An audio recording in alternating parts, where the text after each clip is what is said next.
Hey there, BookTube. Noah. Everyone who reads it must converse.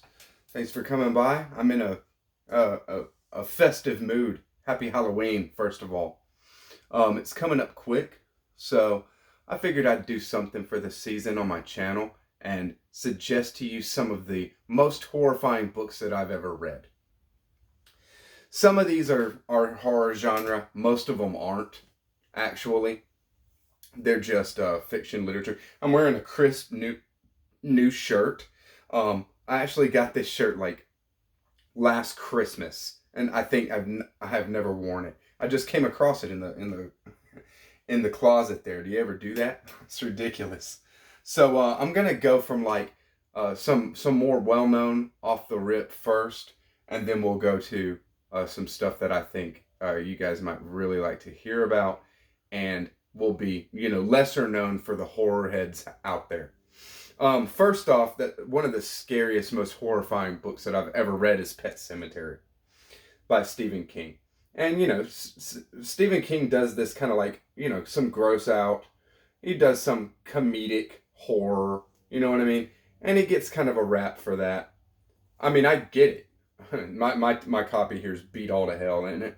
But it's a first edition hardcover. It's the only copy I got of Pet Sematary.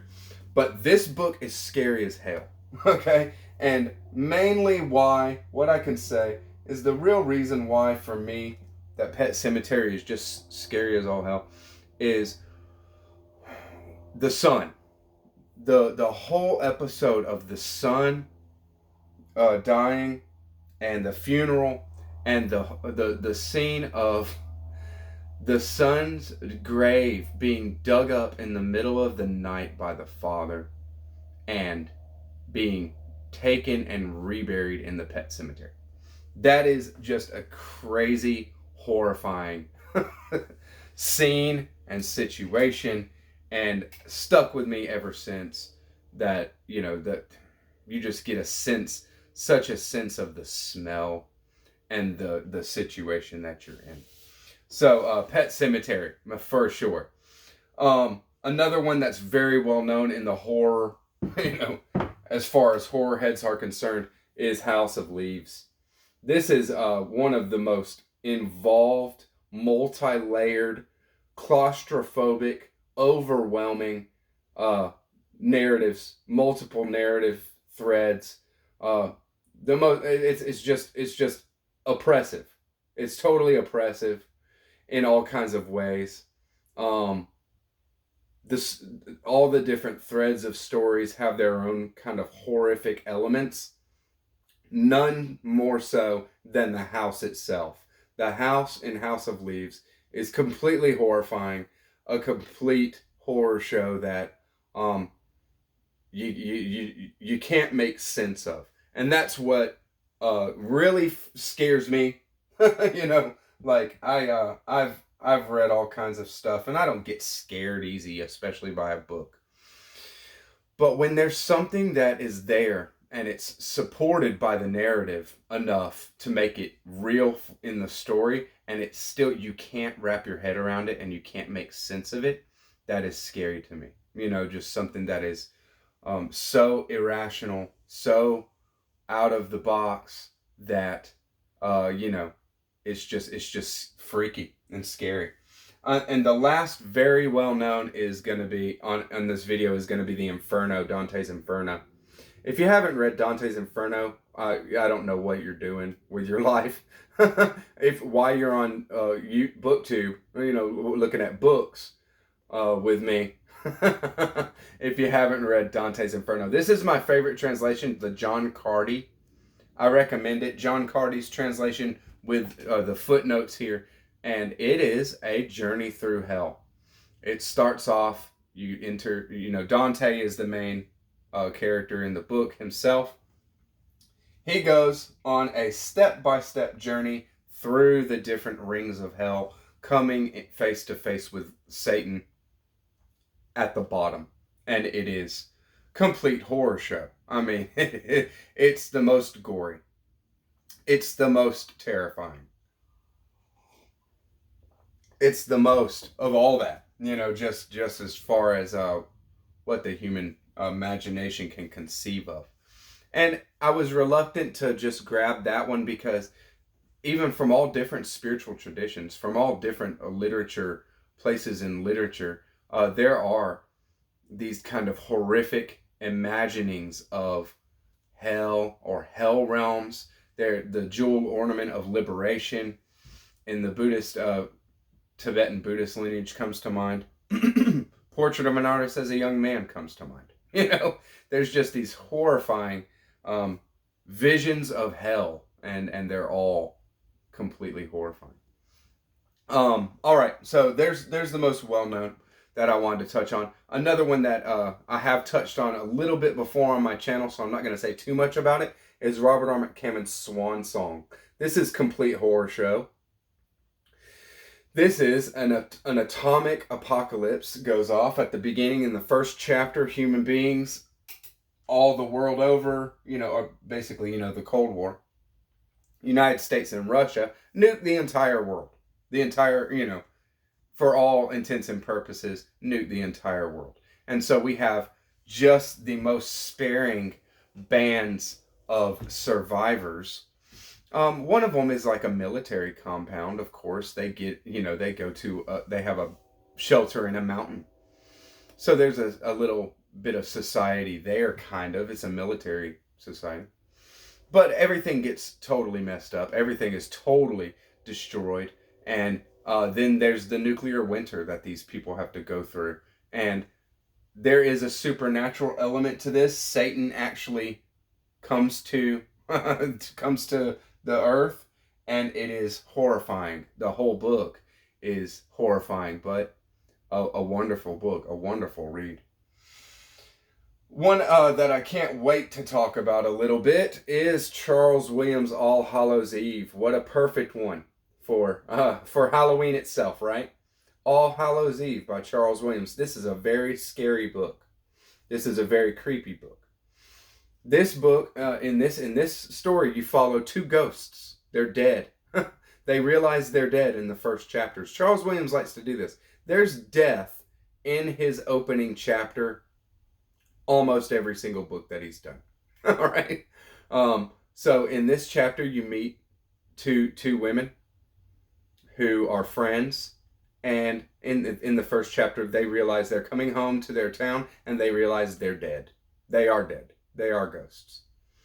So you're following these two ghosts, and they are trying to, you know, navigate the spirit world, which is kind of overlaid our world. So they are influenced by and influencing a bit their living companions still. They're the companions that are still living. There is an evil magician in this named Simon, who is actually the Antichrist. It is an Antichrist's rise to power, is what it is. It is very occult. There's a lot of occult elements in this.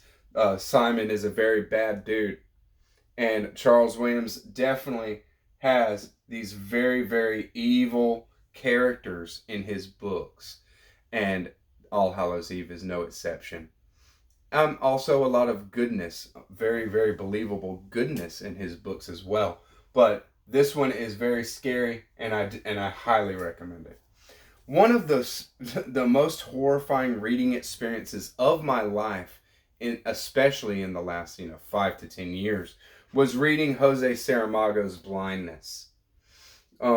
This is one of those books that is so horrifying to think about when you're reading it, to think about and like actually imagine and putting yourself in the situation or putting yourself in the setting of the book and things like this, that you just almost, I didn't even want to do it. When I was done reading, I would read some, and when I was done reading, I would intentionally not think about what I just read. And that was through the whole book. I got the whole story, and I read it, but I thought about this book as little as possible while I was going through it, because whenever I did, I actually got anxiety by thinking about this kind of thing. It is such a horrifying premise. The whole world goes blind. Everyone goes blind. Not everyone, but 99.999% of everybody goes blind from an unknowable, unnamed kind of affliction. Our main characters, they are put up in an abandoned mental institution with no guards, with nobody. They're just quarantining them there. They're one of the first ones that get the blindness, and they are quarantined there. And they, every so often send more people that have gotten the blindness in, and until it gets to capacity, right? And so we're in this compound where they are surrounded by military presence. They can't leave, and they can't, see, and they can't they can't do anything for themselves. It is so horrifyingly bad. After a while, maybe 3/4 of the way through the book, they do, there are no guards anymore. Everybody has the blindness, so they actually leave, and it doesn't get any better. You know what I mean? It is very, very horrifying, very, very scary, and I totally recommend it if you want to get scared. If you think you can handle it. If you think you can handle it. That's what I would say about that one. One of the ones, this is a very special book to me, and it is horrifying. In a different way than the others. This is Robert Silverburg's Thorns. This is an old book. This is an old sci-fi, so it is dated, and you're gonna 1967. This was published in 1969. So this book follows a human being that has been abducted by some alien race and experimented on, and he actually has cybernetic arms kind of growing out from around him and stuff, and he's half of a man or shell of a man kind of thing, and half cyborg, and it's not beneficial. It's not like he's strong or anything like this. It's like he's just a monster, but he's a regular human being, but he's been turned into this monster by these aliens, and he comes back, and then it's a female who, when she was at a young age, all of her eggs, all of her reproductive capability, all of her eggs were removed and used to populate a world, an entire world.